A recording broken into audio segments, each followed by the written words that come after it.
In the middle of a courtroom, my own brother Julian pointed at me and told the judge, "My sister, a Green Beret officer, has lost her mind." He wanted to strip me of my honor, my freedom, my entire life. But what he didn't know was that his crazy little sister had brought a sealed envelope with her, one that held an arrest warrant for him straight from the Pentagon. My name is Carly Benson. I'm 35 years old, and I was sitting in a place I swore I would never belong. A courtroom witness stand. The air in the Fayetteville courthouse was thick, heavy with the scent of old wood polish and a tension you could almost taste. I kept my hands folded in my lap, my knuckles white. My attire was a simple dark navy suit, my civilian uniform I called it. It was a stark, disciplined contrast to the scene unfolding before me. My brother, Julian, stood addressing the judge, his reflection gleaming in the polished wood of the lectern. He was a portrait of success in a Tom Ford suit that probably cost more than my first car. Beside him, his wife, Serafina, sat in the front row, a perfect statue of concern in an understated Chanel dress. Julian adjusted his silk tie, a small, deliberate movement of a man in complete control. He began his well-rehearsed speech, his voice trembling with a practiced sorrow that made my stomach turn. He looked at the judge, but every so often his eyes would flick to me, filled not with love, but with a cruel, condescending pity. "I love my sister, Your Honor," he began, the words echoing in the hushed room. "It's because of that love, a painful love, that I have to stand here today." He paused, letting the weight of his supposed burden settle over the court. "The trauma of war, it's a terrible thing. It has changed her. It took the sister I knew. She's not our Carly anymore." My heart didn't break. It went cold, like a block of ice forming in my chest. He was dissecting me, turning my life into a tragic story where he was the reluctant hero. Then came the weapon. Julian's lawyer, a slick man from Raleigh whose smile never quite reached his eyes, cued the clerk. The prosecution presents its first piece of evidence. The large screen on the wall flickered to life, displaying grainy, shaky footage from a cell phone. There I was, a solitary figure moving through the dense woods of the Uwharrie National Forest. It was night, the only light coming from the moon filtering through the tall pines. My lips were moving, my voice a low, inaudible murmur. The camera angle was unsteady, invasive, clearly filmed without my knowledge. Julian's voice, now laced with profound sadness, narrated the scene.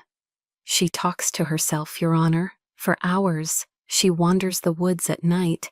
She's haunted by ghosts from her past." Ghosts. He dared to call them ghosts. He didn't tell the court that the video was taken on the anniversary of Corporal Leo Santiago's death.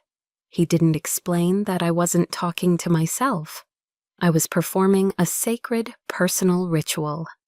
I was breathing their names into the night: Santiago, Miller, Chen, the men from my unit who never came home. It was a prayer, a roll call for the fallen, the only way I knew how to keep their memory from being swallowed by silence. From the corner of my eye, I saw Serafina daintily lift a silk handkerchief to her face, dabbing at a tear that wasn't there. Crocodile tears for a perfect performance. They had taken my most profound grief, the very core of my honor and my pain, and twisted it into a symptom of madness. They were painting me as unstable, a broken thing to be pitied and controlled. But the final fatal blow was yet to come. The lawyer placed a thick stack of papers on the judge's bench with a soft thud that sounded like a gavel in the silent room. On top, clearly visible, was a psychiatric evaluation. The letterhead was from a prestigious clinic in Cary, that wealthy suburb near Raleigh where Seraphina's family had connections. It was signed by a doctor I had never met in my life. I could see the words even from a distance. Clinical damning terms leaped off the page: borderline personality disorder, systematic delusions, paranoid ideations likely stemming from severe PTSD. Each phrase was a nail being hammered into the coffin of my identity. I watched the judge's face. I saw his expression shift from stern professionalism to a slow, creeping mixture of doubt and pity. He looked from the report to me and then back again. His gaze was different now. The entire room's gaze was different. The clerk, the bailiff, the strangers in the gallery, they were all looking at me not as Major Carly Benson, a decorated Green Beret, but as a ticking time bomb. A poor, lost veteran who had finally snapped. The judge cleared his throat. He looked at me, his voice softened with the kind of condescension one uses for a frightened child. "Ms. Benson," he said gently, "do you have anything to say?" I met his gaze. I looked at my brother, whose face was a mask of feigned concern. I looked at my sister-in-law, the architect of this public execution. 1,000 furious replies screamed in my mind. 1,000 truths burned on my tongue. But I said nothing. I just sat there, in perfect, unbreachable silence. My silence wasn't an admission. It was the greatest contempt I could offer their ridiculous play. And the calm before a storm I knew was coming. After all, this wasn't the first time he tried to erase me. It started a long, long time ago. The silence of the courtroom faded, pulling me back through time, back to a small timber house nestled at the foot of the Blue Ridge Mountains. That house wasn't one home, it was 2 separate worlds existing under a single roof. First, there was Julian's world. In it, he was the golden child, the crown prince, the pride of our family line. Every achievement of his, no matter how small, became a story our parents would tell and retell to the neighbors over the fence. His first Little League trophy sat on the mantelpiece like a holy relic. His acceptance letter to a summer camp was framed. Every mistake was swiftly erased, smoothed over with excuses. When he crashed Dad's truck into the fence, it was, "Boys will be boys, you know how they are." When he failed a major exam, it was because the teacher clearly had it in for him. He lived in a world of endless sunlight, of constant approval, and then there was my world, a world of shadows. I had to work twice as hard for half the attention. When I brought home a report card full of straight A's, the response was a curt, "Good, keep it up." When I scored the winning basket in a high school basketball game, the advice was, just don't get yourself injured. I was the supporting actress in the grand play of Julian's life. My mother's words were a constant refrain, a quiet chant that set the course of my childhood. "You're the girl, Carly. You have to be patient, to yield, to look after your brother. One day he'll be a big success, and you'll need to be able to lean on him." She didn't mean for support, she meant for survival. My purpose was to orbit his star. The sharpest of these memories, the one that still feels like a shard of glass in my heart, is from a Thanksgiving evening. The house was warm, filled with the cozy all-American smells of roast turkey, cinnamon-dusted sweet potato casserole, and my mother's famous pumpkin pie. Laughter from the living room, the drone of the football game on TV, it was the picture of holiday perfection. But my heart was cold as ice. After dinner, my father stood up, cleared his throat, and tapped his glass for attention. He ceremoniously announced Julian's gift for getting into UNC Chapel Hill. He walked to the hall closet and came back holding a set of keys, a used but pristine Ford Mustang. The room erupted in applause. Julian, puffed up with pride, snatched the keys from the air with a smug grin. He was the king of the world. A few minutes later, after the excitement died down, I hesitantly pulled something from my backpack. It was a gold medal, heavy and shining, from the state science fair I had just won. My project on sustainable agriculture had beaten out hundreds of other students. I held it out, my hand trembling slightly. My father took it, his gaze barely flickering over its surface. He held it for a moment, his expression indifferent, before placing it on the table with a quiet clink. It lay there, next to a gravy-stained napkin. "That's nice, honey," he said, his voice flat, devoid of any real emotion. "But things like this won't help you find a good husband." He then gestured with his chin toward the kitchen, which was piled high with dirty dishes. "Now be a good girl and go help your mother with that mess." I looked over at Julian. He was leaning back in his chair, swirling the last of his iced tea in his glass, that same smug smirk playing on his lips. In that moment, I felt myself disappear. I was invisible, a ghost in my own home, my existence only validated by my ability to serve his brilliance. The medal on the table seemed to mock me, a symbol of an achievement that meant nothing in this world. It was a year later that I dropped my own bomb. The day I announced my decision to enlist in the Army, with the ultimate goal of joining the Special Forces, was the day I officially declared war on the life they had planned for me. The reaction was immediate and explosive. My mother burst into tears. "That's no place for a nice girl," she sobbed, as if I'd announced I was joining a gang. My father slammed his hand on the dining table, making the silverware jump. "You're embarrassing this family, Carly. Do you hear me?" But the cruelest cut, the one that festered for years, came from Julian. He pulled me aside into the hallway, his voice a low, venomous whisper, so our parents couldn't hear. "What do you think you're doing, playing Rambo?" he hissed, his eyes glinting with malice. "You're just a little country girl, Carly. You're going to fail. You're going to wash out and come crawling back here with your tail between your legs. And when you do, don't you dare expect me to be the one to pick you up." That threat wasn't a deterrent. It was a promise. It became a curse I swore to myself I would break. I would never crawl back. I would never give him the satisfaction of seeing me broken. I had to get out.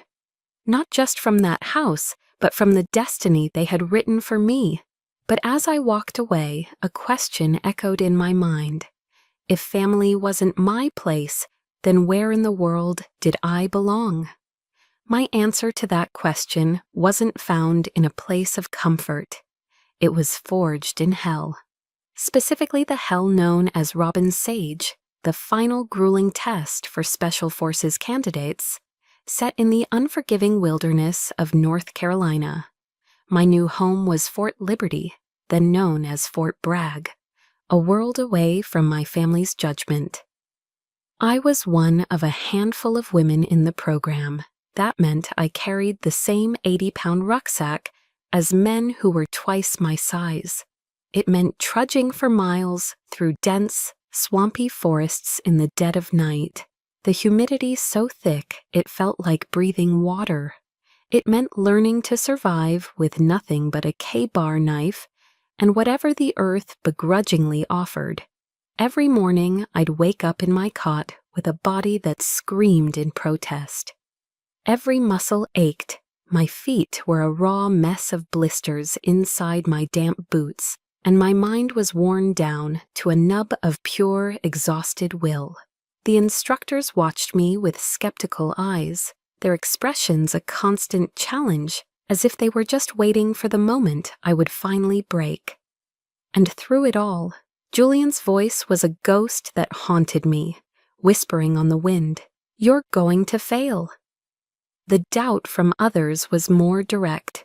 I remember one afternoon, during a land navigation exercise, one of my teammates, a big guy from California, looked me dead in the eye and said, "This isn't the place for you, Benson. Go home and cook."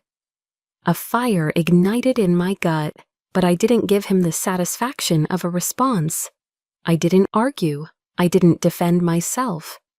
I just fell silent, my grip tightening on the cool metal of my compass until my knuckles were white. My answer wouldn't be in words, it would be in action. Later that night, a small miscalculation threw our entire squad off course. Panic began to set in as the moon disappeared behind thick clouds. While the others argued, I stayed quiet, trusting my training. I studied the terrain, the stars, the subtle shifts in the wind. Relying on my own meticulous observation and skill, I found the correct bearing.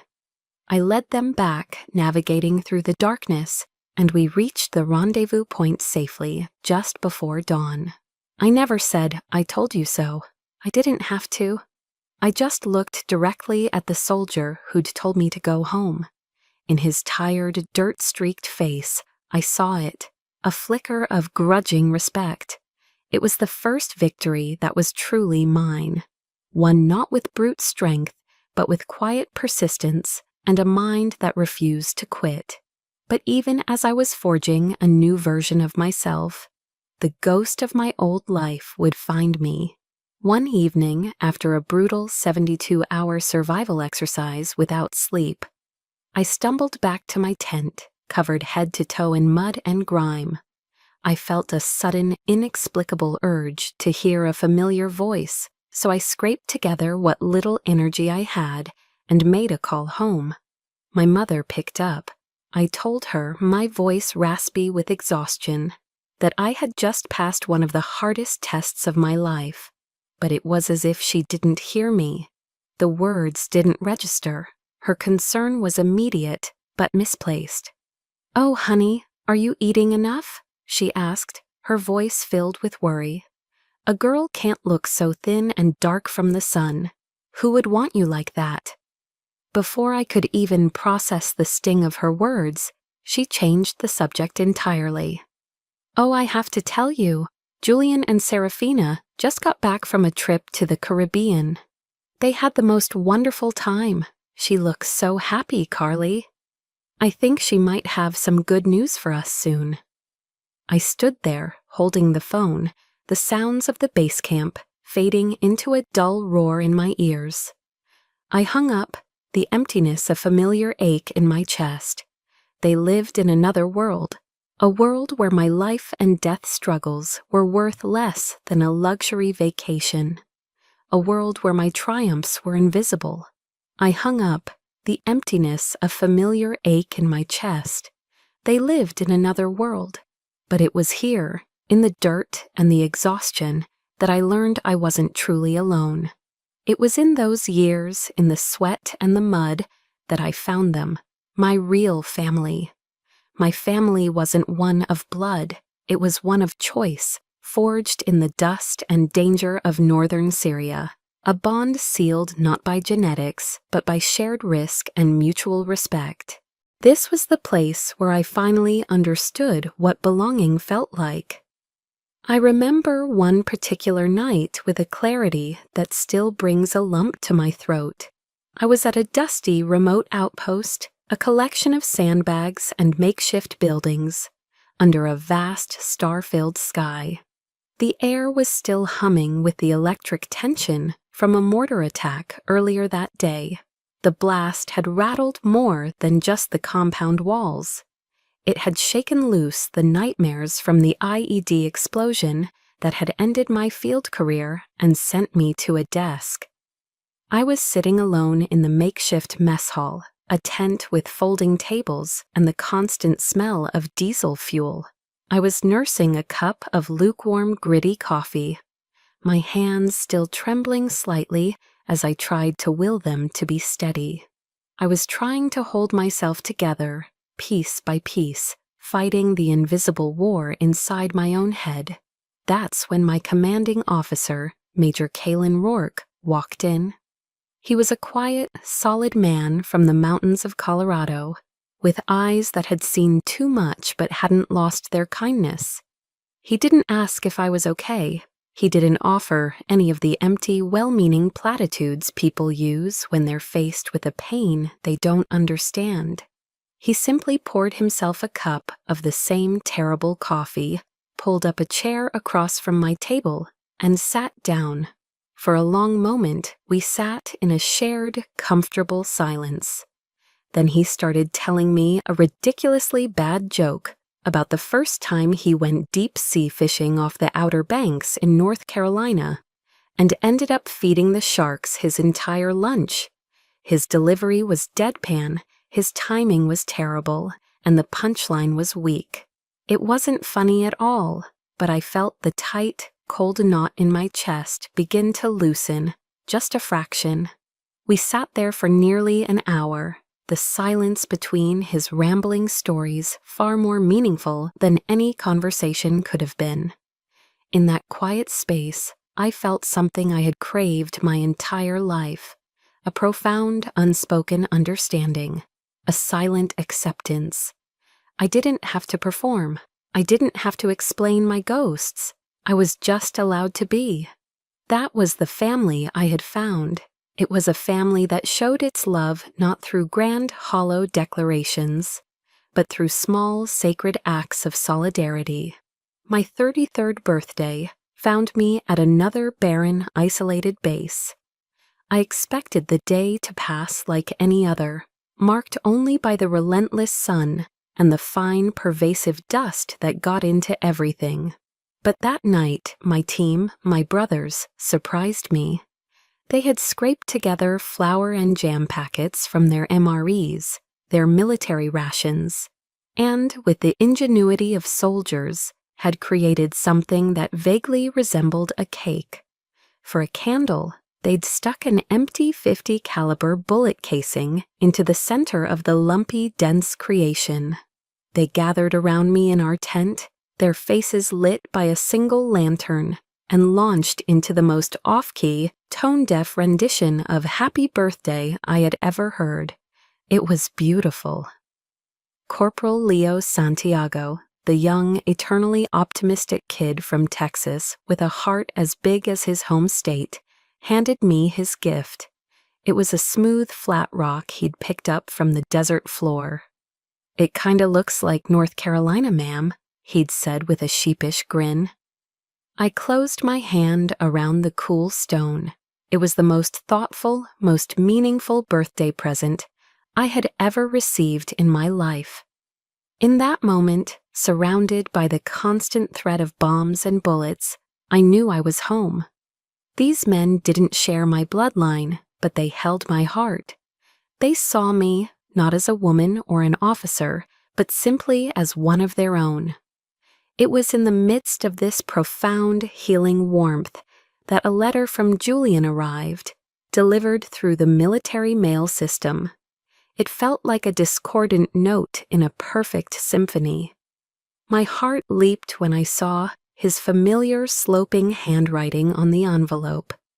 I was starved for a real connection to my old life, hoping for words of encouragement, a simple question about my safety, anything to bridge the gap between my two worlds. But there were none. After a few lines of polite, distant small talk about the weather back home, he got to the real point of his letter. His tone shifted to one of feigned, casual curiosity. "I have a friend who's looking to invest in the reconstruction sector over there," he wrote. "He's a good guy, just trying to do some good in the world. I was wondering, do you know which supply routes are the most secure? Or if there are any local contractors that are particularly reliable?" At the time, cocooned in the trust of my unit, my guard was completely down. I saw a brother asking for a simple favor, trying to help a friend. I replied with the information he wanted, innocently and freely. Glad to feel useful to him for once. I had no idea I wasn't helping a friend. I was feeding intelligence to a vulture, a predator circling a war zone, waiting to pick the bones of the conflict clean. That letter, which I had read as a sign of his interest, was actually the first brick he laid in the foundation of his betrayal. I folded that letter and put it away, never realizing I had just handed my brother the keys to my own destruction. The warmth of my chosen family had made me forget the coldness of the one I was born into. I wonder, have you ever felt that? Have you ever been so happy, so accepted by the people you chose, that you let your guard down, forgetting the ones who hurt you in the first place? It was a mistake I wouldn't realize until years later, when my phone rang.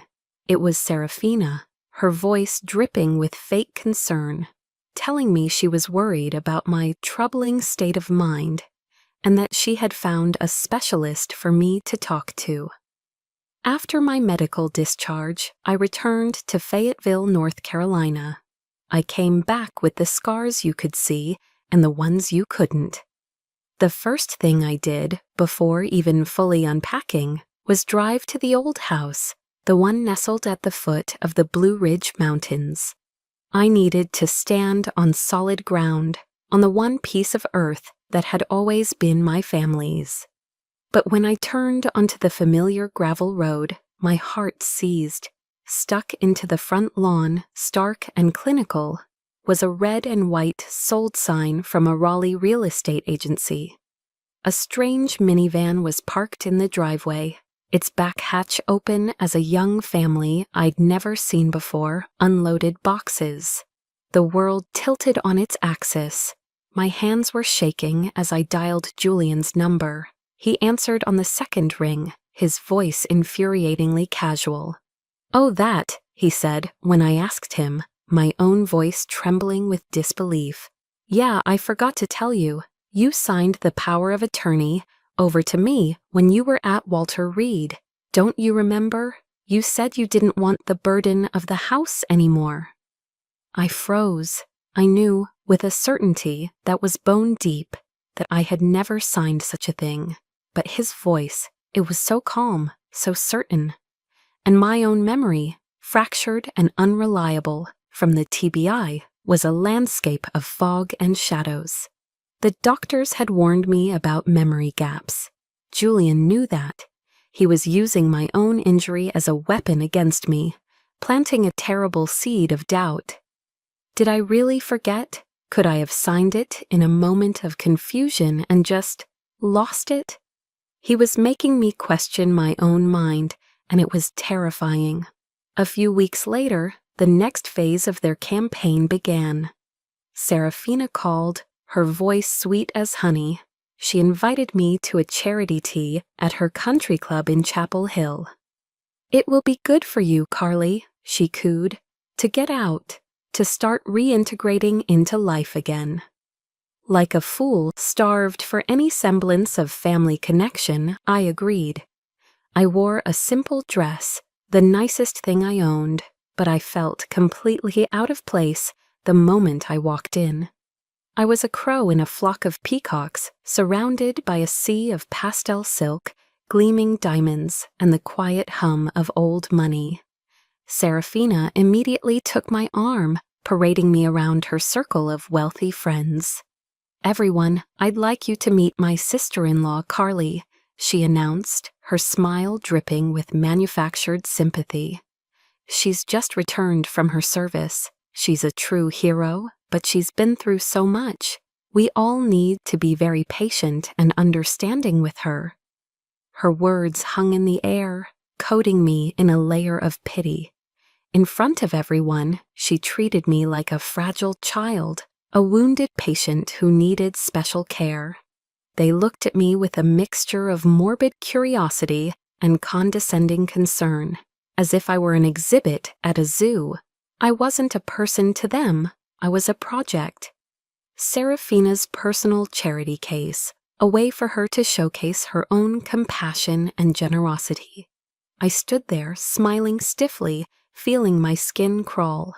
The final act of their play was staged a week later. Julian and Serafina came to my small Fayetteville apartment, bearing a gift basket from Whole Foods, overflowing with organic snacks and expensive juices. It was a perfect prop. "We're really worried about you, Carly," Julian said, placing a heavy proprietary hand on my shoulder. "The nightmares, the confusion. You can't go through this alone." Serafina chimed in, her voice a soft, concerned whisper. "There's an excellent specialist, a friend of the family, actually. He could help you. It's just a conversation, nothing intimidating."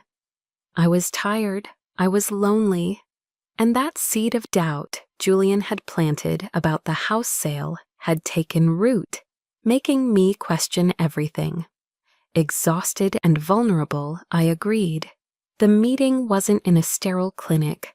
It was at a quiet corner table in a Starbucks, designed to feel informal and safe. The man was kind, his questions gentle. He asked about my service, about my losses, about the feeling of being lost between two worlds. And I, desperate to be understood, opened up. I spoke honestly about the pain, the grief, the survivor's guilt that weighed on me every single day. I told him about Leo Santiago. I told him about the nightmares. I laid my soul bare on that coffee-stained table. I never saw the tiny recording device resting by his phone. I had no idea that every vulnerable word, every pained confession, was being captured. I didn't know that my grief would be edited, my words twisted, my trauma reframed and weaponized to be used as evidence against me in a court of law. The trap had been set perfectly, and I, tired, lonely, and doubting my own mind, had walked right into it. The final proof of their campaign arrived a month later. It wasn't a phone call. It wasn't a visit. It was a thick, formal envelope delivered by certified mail. Inside was a court summons. It arrived on a Tuesday afternoon in October, a day with a crisp autumn chill that did nothing to cool the sudden fire in my veins. It wasn't a phone call or a text message. It was a thick, formal envelope delivered by the mailman, the kind that only brings bad news. Inside was the court summons. I sank onto my sofa, the papers trembling in my hand, my heart pounding a frantic, suffocating rhythm against my ribs. I read every single word, the cold, dry legalese, a stark contrast to the boiling fury rising inside me. The petition, filed by Julian Vance and Serafina Vance, to establish a legal guardianship over Carly Benson. The fake psychiatric report was attached as Exhibit A, its clinical terms a grotesque mockery of my reality. It was all there, laid out in black and white, a meticulously crafted legal assault. Every sweet word from Serafina, every concerned visit from Julian, every calculated gesture of kindness. It was all part of this. A systematic, cold-blooded campaign to strip me of my autonomy, to have me legally declared incompetent, to turn me, a major in the United States Army, into a child who couldn't manage her own affairs. They didn't just want my inheritance or the money from the house. They wanted my life. They wanted to erase Major Carly Benson and leave nothing but a hollow, pitiful shell they could control. A broken toy to be put away on a shelf. As if on cue, summoned by the sheer force of my rage, my phone rang. The screen flashed with Julian's name. For a moment, I just stared at it. Then a cold calm washed over me. I answered. The mask was completely off. The concerned brother was gone, replaced by the man who had always been lurking underneath. His voice was cold, commanding, stripped of all pretense. "You got the papers then?" he asked. There was no greeting, no preamble, just the voice of a man issuing an order. "Just sign the inheritance waiver, Carly. Make this easy on everyone. Consider it me helping you out." A strangled, bitter laugh escaped my lips. "Helping me? You call this helping me?" "Yes, helping you. You're not well. You need someone to look after you." "No," I said, the words small but solid as a rock. "I won't sign anything." And that's when the monster he'd kept hidden behind expensive suits and charming smiles finally broke free of its cage. "Don't you dare act so high and mighty," he roared, his voice exploding through the phone, so loud it made my ear ring with a sharp, piercing pain. "You're nothing but a broken soldier, Carly. A damaged, pathetic burden on this family. If it wasn't for me cleaning up your messes, you'd be nothing. You should be on your knees, thanking me for even bothering with you." He slammed the phone down. The click was final, an executioner's blade falling. The silence that followed was 1,000 times more deafening than his screams. His words hung in the air of my small apartment, invisible but toxic. Broken soldier, burden, damaged. He had taken my service, my sacrifice, my deepest source of pride, the very thing I had built myself upon when he and my parents had left me with nothing, and he had twisted it into a slur. That was it. That was the line. The final, unforgivable boundary had been crossed. The part of me that had been hurt, that had been sad, that had been confused, it died in that moment. Something new, something cold and hard, took its place. My eyes fell upon the mantelpiece above my small, unused fireplace. There, folded into a perfect, crisp triangle, was the American flag that had draped Corporal Leo Santiago's casket. I walked over to it, my steps steady, my purpose clear. I reached out and let my fingertips trace the rough texture of the embroidered stars. Each star represented a state, a piece of the nation we had sworn to protect. Leo had died for that oath. I had lived for it. I remembered the day I took that oath, my hand raised, my voice clear and strong. I remembered the words etched into my soul, that I will support and defend the Constitution of the United States against all enemies, foreign and domestic. Domestic. In that instant, everything became crystal clear. The fog of pain and confusion vanished, burned away by a sudden, righteous fury. Julian wasn't just a cruel brother anymore. He was a domestic enemy, an enemy to my freedom, my honor, my very identity. He was trying to destroy everything I had fought to protect, everything Leo had died to uphold. The hot, chaotic rage that had been burning inside me suddenly cooled. It solidified, transforming into a block of ice, cold, sharp, and focused. There were no more tears. There was no more pain. There was only resolve, a cold, hard certainty that settled deep in my bones. General Patton once said, "Never tell people how to do things.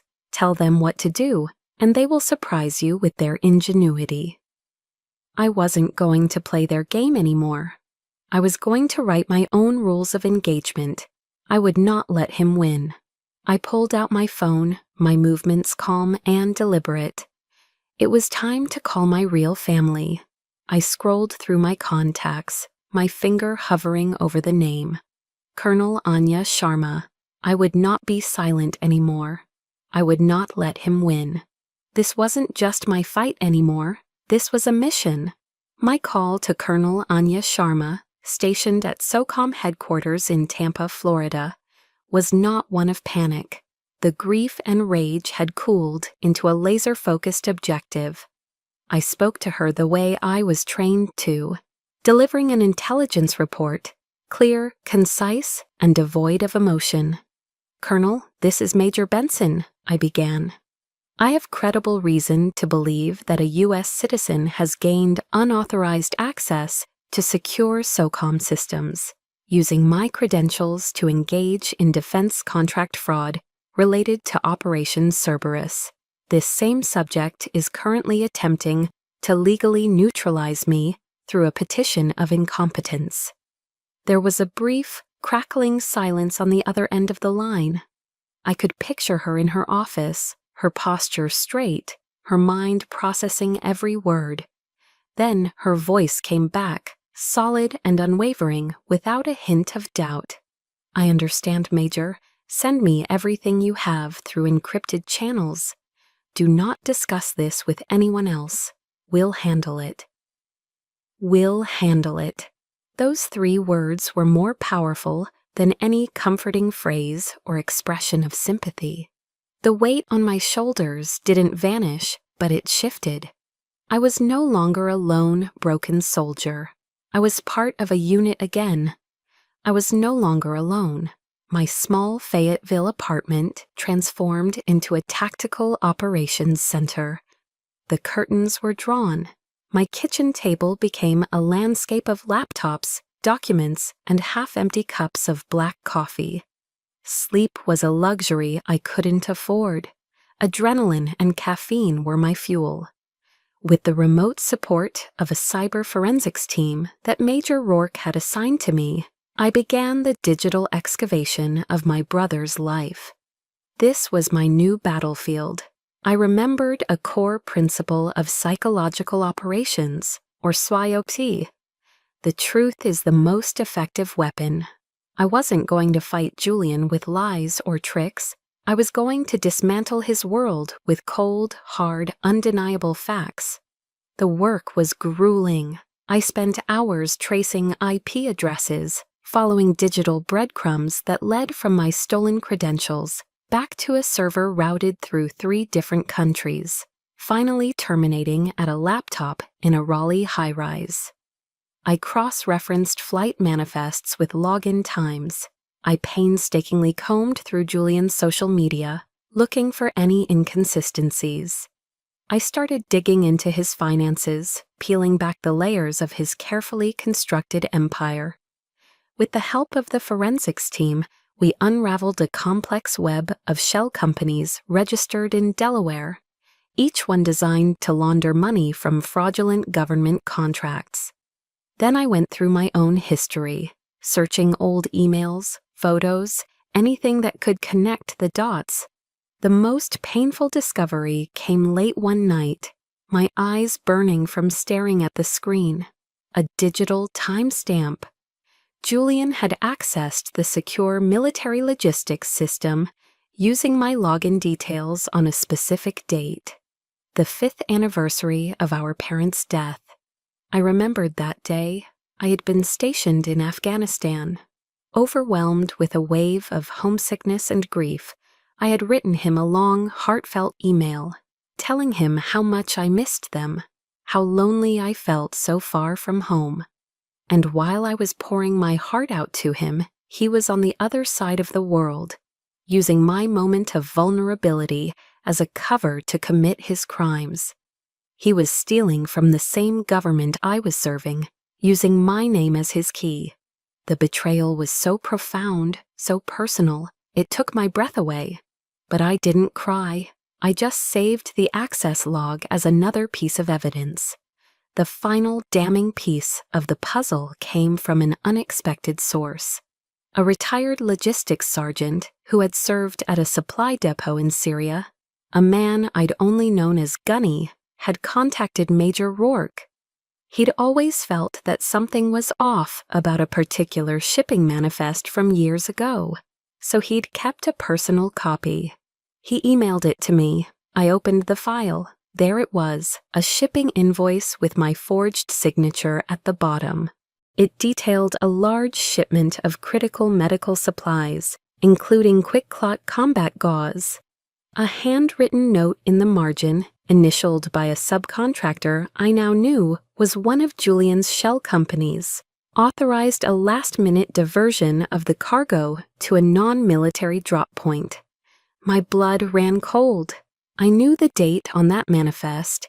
It was the day our patrol was ambushed, the day we were desperately short on trauma supplies, the day I held Leo Santiago in my arms as he bled out, because we didn't have enough of the very gauze that was on that diverted shipment.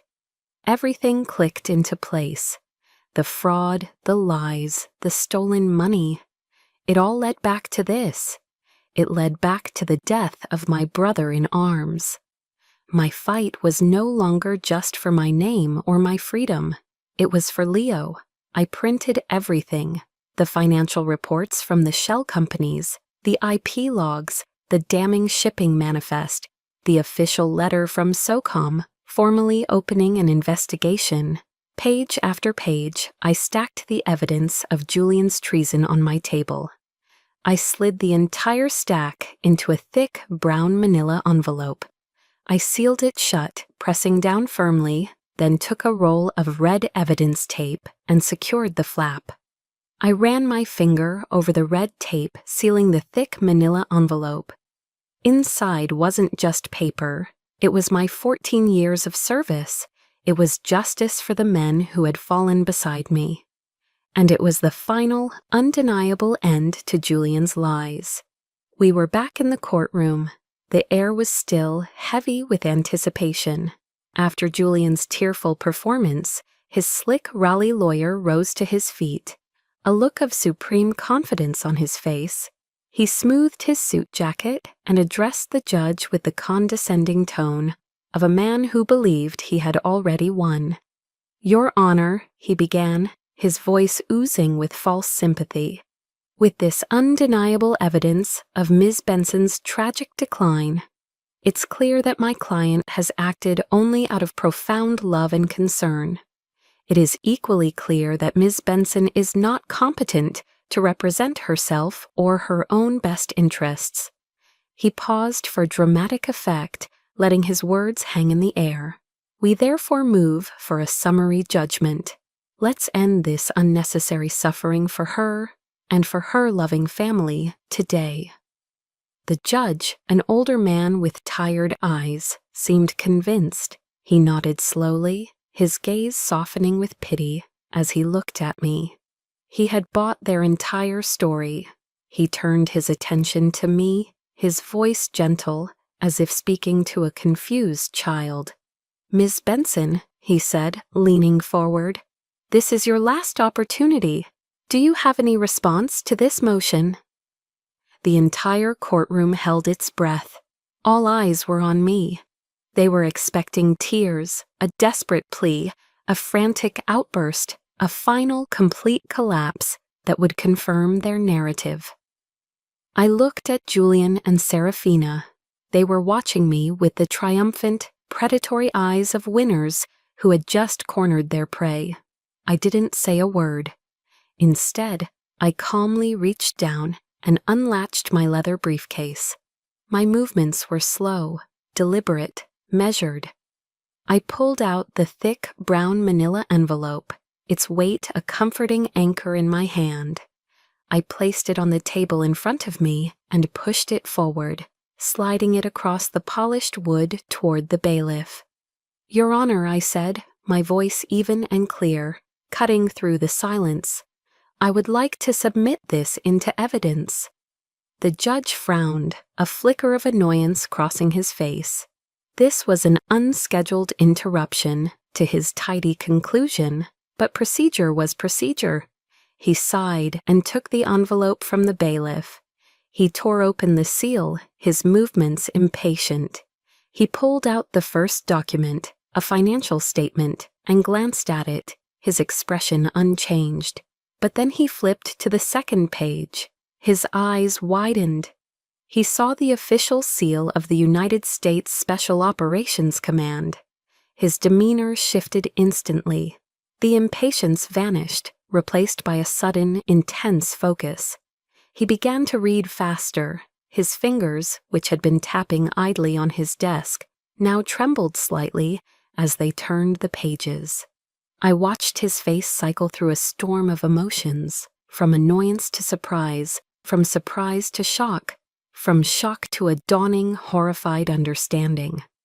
And finally, his expression settled into a cold, hard fury. He looked up from the papers, his gaze bypassing me entirely, and locking onto my brother. Julian, sensing the shift in the room, began to look uneasy. Bang! The judge slammed his gavel down, the sound echoing through the courtroom like a gunshot. Bailiff, lock the doors to this courtroom. No one enters, no one leaves, he commanded, his voice booming with a newfound authority. Just as the lock clicked shut, the heavy double doors at the back of the courtroom burst open. 12 Green Berets, dressed in their full operational combat uniforms, filed into the room. They moved with a silent, disciplined power that sucked the air out of the space. They didn't look at the judge, the lawyers, or the shocked faces in the gallery. They moved in perfect formation, creating a solid, unbreachable wall of green and brown behind my chair. They were a force of nature. Major Kalen Rourke emerged from their ranks.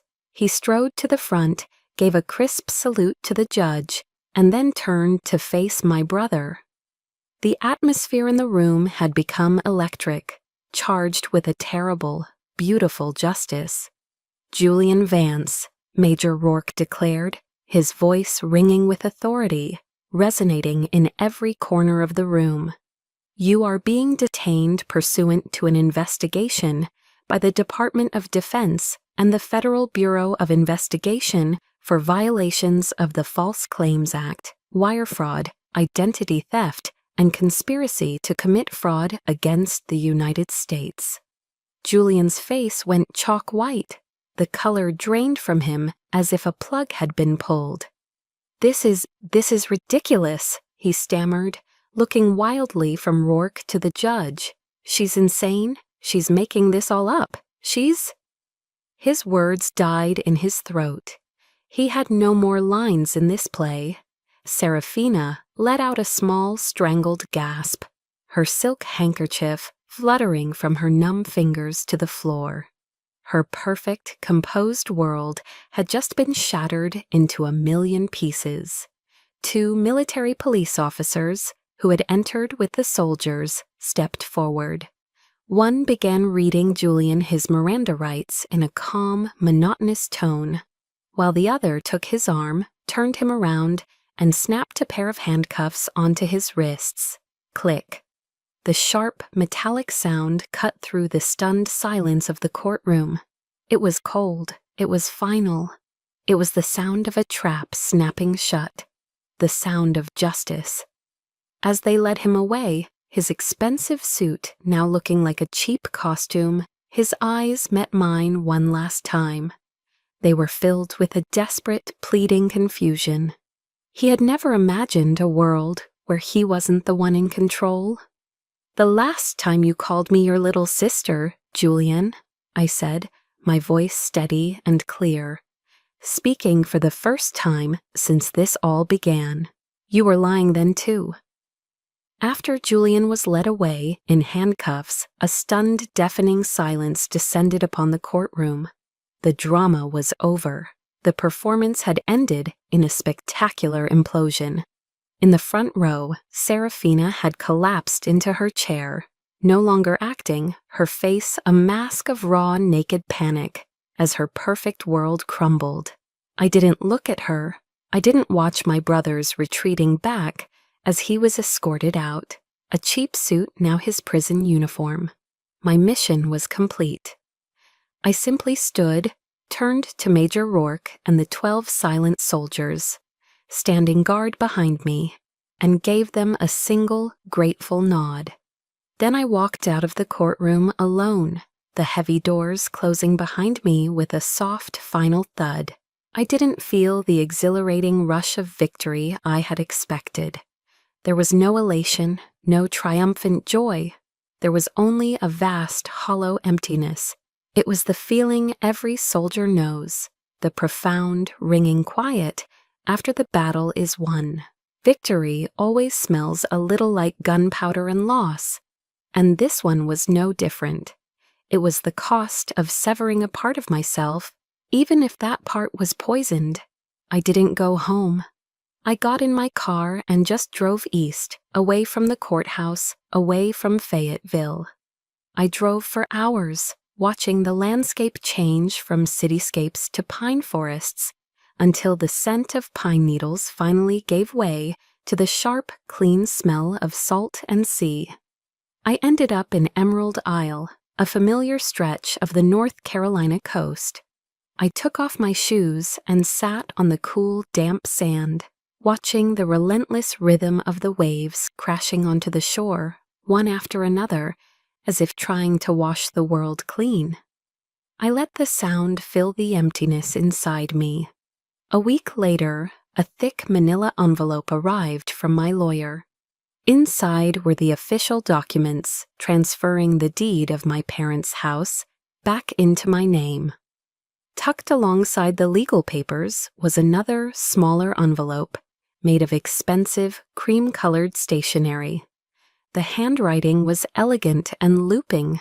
It was from Serafina. I steeled myself, preparing for a torrent of excuses, perhaps even a well-crafted, insincere apology. I was wrong. The letter was a masterpiece of cowardice, a manifesto of blame-shifting. "Dearest Carly," it began. "I don't know what to say. I feel so deceived. Julian painted such a different, frightening picture of your condition.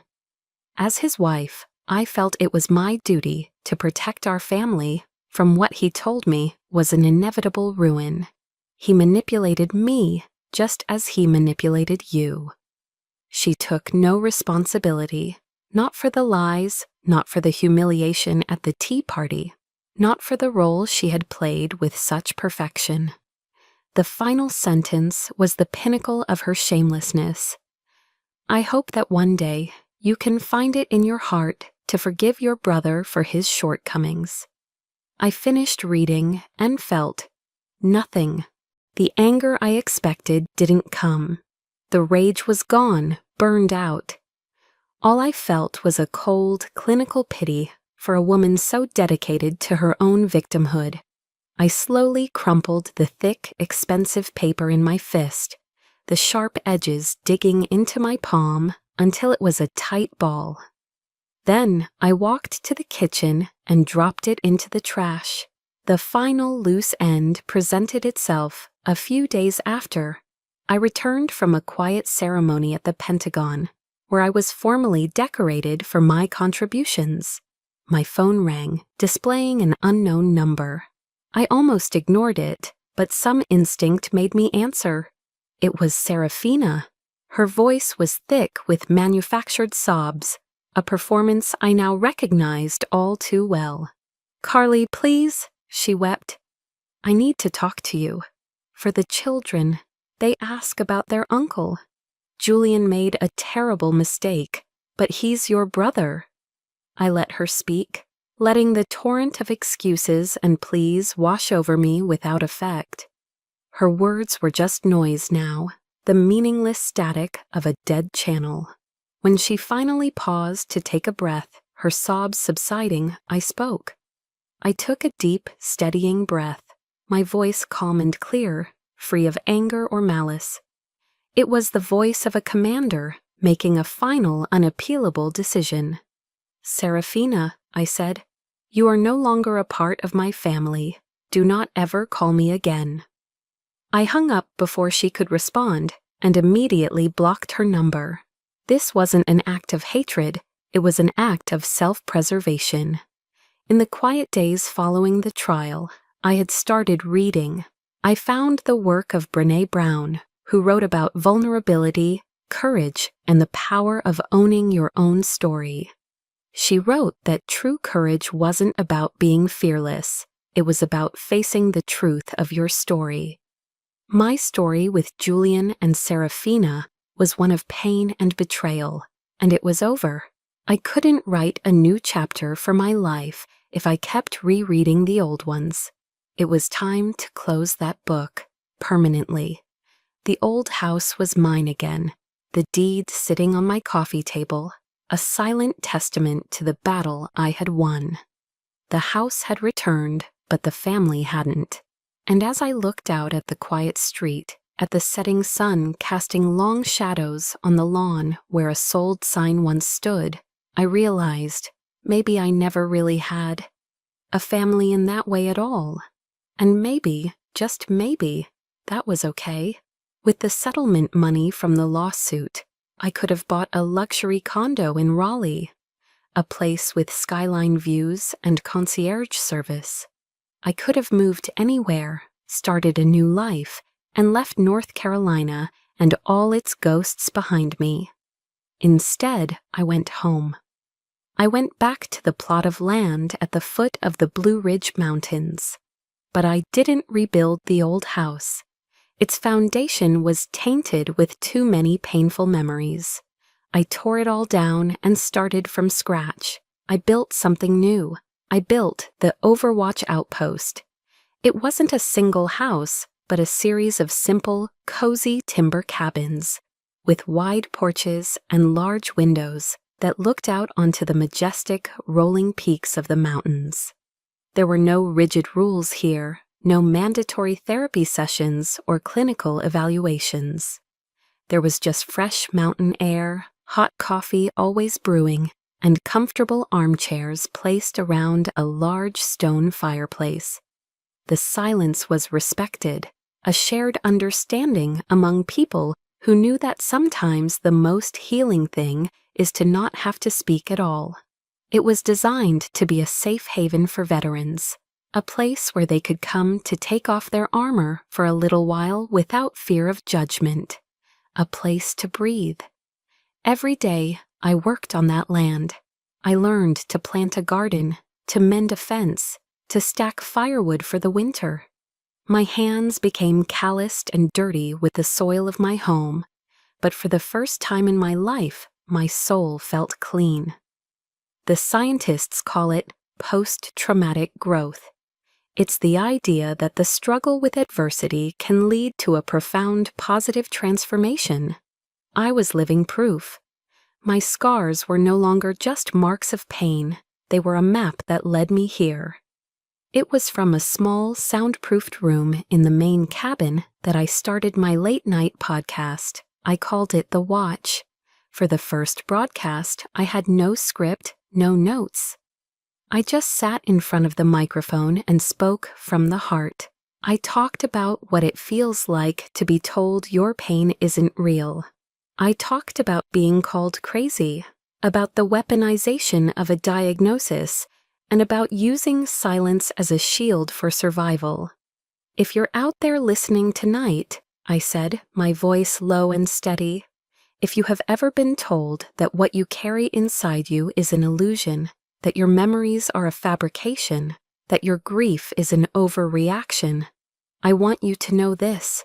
I see you, I believe you, and you are not alone. The next morning, my inbox was flooded. Emails poured in from all over the country. Stories from veterans of every conflict, from Vietnam to Iraq. Men and women who had carried their burdens in silence for decades. They told me about their own Julians, their own Seraphinas, the people who had dismissed their invisible wounds. They said that for the first time they felt heard, they felt seen. One morning, just before dawn, I was sitting on the porch of the main cabin, wrapped in a blanket, a warm mug of tea cradled in my hands. I watched the sun begin its slow ascent, painting the dark peaks of the Blue Ridge Mountains in soft shades of pink and orange. A young Marine, a veteran of Fallujah, who hadn't spoken more than 2 words in the entire week he'd been at the outpost, came out and sat in the chair beside me. We sat in comfortable silence for a long time, just watching the day be born. Then he quietly pointed to a wooden plaque I had hung on the wall above the door. It was a verse from Psalm 23, one that had been my mantra through the darkest times. Yea, though I walk through the valley of the shadow of death, I will fear no evil, for thou art with me. I've been in that valley, Major, he said, his voice raspy from disuse. But I think I'm finally on the other side. I looked at him, and a genuine, unforced smile spread across my face, For the first time in what felt like years, the hollowness inside me was gone, replaced by a quiet, steady warmth. "Me too, brother," I said softly. "Me too." Julian had tried to erase me. He had tried to break me down, to take everything from me until I was nothing. But in the end, all his lies and all his cruelty only helped me find my true mission. He took my family, but he gave me a far, far bigger one in its place. And that's my story, or at least the part of it that taught me the most important lesson. My mission now isn't just to speak, it's to listen. If any part of my journey resonated with you, if you have ever felt that your pain was dismissed or your truth was denied, know that this space is for you. Your story matters. I truly believe that. Share your experience in the comments below, because I promise you, someone out there needs to hear it, to know they aren't alone. And if you believe in the power of these stories, subscribe to the channel. Let's continue to build this community together.